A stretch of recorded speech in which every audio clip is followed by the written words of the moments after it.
Infermier qiegħed jiffaċċja intortament akkużi ta' negliġenza minħabba li l-Ministeru tas-Saħħa naqas milli jinforma lil korp tal-Pulizija dwar in-nuqqas kbir ta' infermiera sabiex dawn ikunu jistgħu joffru servizz kontinwu lil pazjenti b'kundizzjonijiet psikjatriċi severi b'ordni tat-tabib bħala parti mill-kura tagħhom.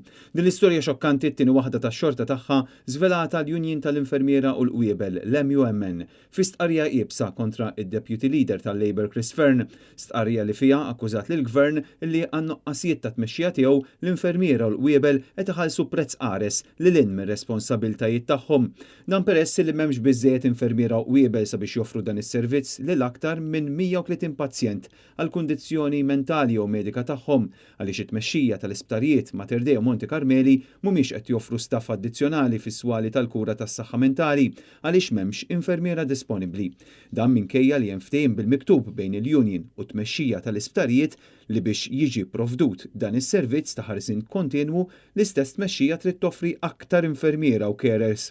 Ftehim li evidentament mhux qed jiġi onorat min-naħa tal-Gvern. Issa, konsegwenza ta' dan, l-istess infermiera qed ikollhom jiġu interrogati mill-Pulizija u saħansitra jaffaċċew akkużi kriminali fil-qorti għan-nuqqasijiet tal-Gvern jekk il-pazjenti jiġrilhom xi ħaġa fil-ħin li ma jkunx hemm infermier dispost. Akkużi li kif saħqet l-MUMN għandhom jiġu indirizzati mhux lill-infermieri, iżda lill-Ministeru tas-Saħħa jew lill-Uffiċċju tas-Segretarju Permanenti għaliex dawn huma nuqqasijiet tagħhom. L-MUMN qalet li kellu jkun Chris Fearn li jinforma lill-Kummissarju tal-Pulizija li kwalunkwe konsegwenzi lil pazjenti li ma jkollhomx ħarsien kontinwu ta' infermier mhijiex nuqqas ta' negliġenza tal-istess infermier, iżda minħabba nuqqas tal-istaff.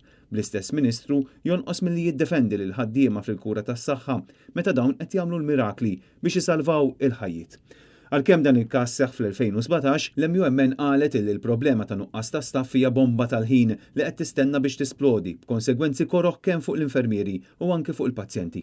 Problema li l-Gvern ta' Roberta Bela naqas milli jindirizza sal-ġurnata tal-lum.